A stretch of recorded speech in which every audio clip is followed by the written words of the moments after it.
Hi guys, so in this video I'm going to talk about the warning signs of psychoses, kind of the early things that happen before you progress into an episode, sort of the things to watch out for. These are only some of them, but let me cover 4 of them. So the first one is really in the prodromal psychoses.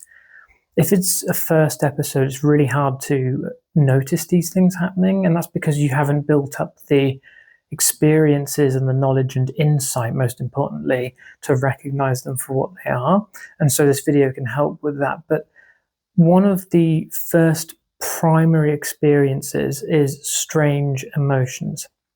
And what I mean by that is, say I'm sat in this room, right?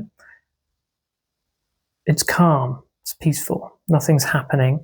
And so if I'm just sat down, not doing anything, and all of a sudden my emotional systems start to get worked up, agitated, maybe I'm feeling a bit uneasy, I can't pinpoint, if that's coming from anything in particular.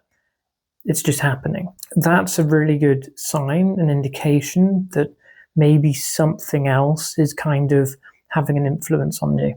And it's important to realize that, especially when it comes to delusions or any kind of that altered perceptual state, is a lot of the time emotions will just come from nowhere, right? If you've been thinking about things maybe of a paranoid nature, when you are in a safe environment, when there's nothing really going on around you, you'll notice yourself kind of start to experience the emotions, maybe from those thoughts or maybe from influences of stimulants, drugs, whatever.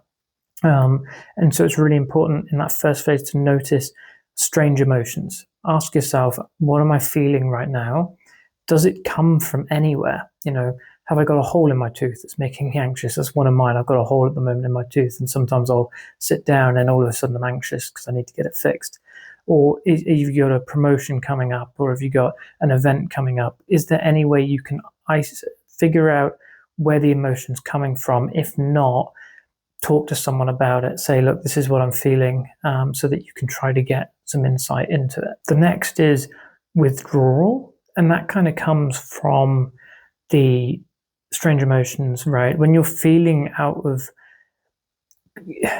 feeling in accordance to the outside world, you don't feel understood by it. That's what I've found. I've noticed that. And so one of the natural responses is to just isolate. So you'll remove yourself from situations, social groups, social friends, family, and you'll just want to spend time alone. And this is one of the biggest signs that whatever's going on in your mind isn't something attached to the outside world in a way of which it can make sense to others and yourself. And it's a call for investigation, because it's isolating you because you don't fully understand it, and the world isn't going to understand it either. So maybe you've got thoughts that you're layering on your mind that are about things happening in the world, paranoias, fears, angels, demons, whatever it might be. This stuff is starting to not consume you, but influence you in ways that you don't understand, and is sending you into isolation, because isolation is where we go to feel safe. When you have strange thoughts, strange feelings, emotions, all this sort of stuff, the warning signs of psychosis, it's hard to be able to make sense of it all and differentiate in the environment where threat's going to come from. And so what you do as a natural response is you isolate, because until you can figure all that going on in your mind, your brain wants you to go to somewhere safe and quiet and alone so that you can figure it out. The problem is isolation makes everything worse. The longer you spend isolated, the less control you'll have over your thoughts, because naturally as humans, we're socially regulated creatures. We aren't built to be alone. You go insane alone. We're built to have feedback from other people. If we're doing something strange, we want other people to be like that, because it shows us that we're deviating from a normal path, and then we can try to figure out how to come back to the normal path again. As social creatures, it's highly, highly important that we all socially regulate each other for that reason. Humans aren't built to be alone. So if you're socially isolating, that's a big red flag. Something's going wrong. Try to seek help in whichever way you can. The next one, which is not really talked about that much, I suppose, is having no control over your thoughts. So we've talked about the strange emotions and then the paranoia. The things about the thing about this, the nature of it, is that they promote experiences in you, right? And when you're feeling afraid, alone, paranoid, this activates emotional systems. So we've got a part of the brain called the hypothalamus. And this part of the brain is responsible for fight or flight, as well as a couple other experiences, but these are the main two.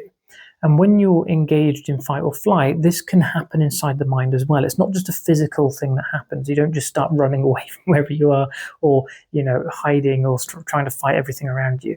It also happens in the mind. And so these emotional experiences cause the hypothalamus to shut down the logical, rational parts of your brain and promote their own fearful thoughts and experiences. And so if you're having a lot of difficulty when you're alone, you're isolating, or when you're out and about, bringing your thoughts down to a natural baseline, and you feel like they're almost getting away from you, they're almost developing themselves, like an inferno almost, that's another red flag. That's a sign that your emotional experiences aren't under control enough to stabilize what's happening inside your mind. And the reason that can exacerbate, but also be the warning sign for psychosis, is that your thoughts are very important to structuring your reality. As I mentioned with the paranoid thoughts and self-isolation, if your thoughts are getting out of control, the mind won't figure out where threats are to actually be found, or what to expect in the natural environment. So when your emotions are causing paranoid or emotionally charged thoughts, the chances are that you are going to be questioning things that you can trust, but you have no need to question, but your emotions are going to be forcing you to question these things.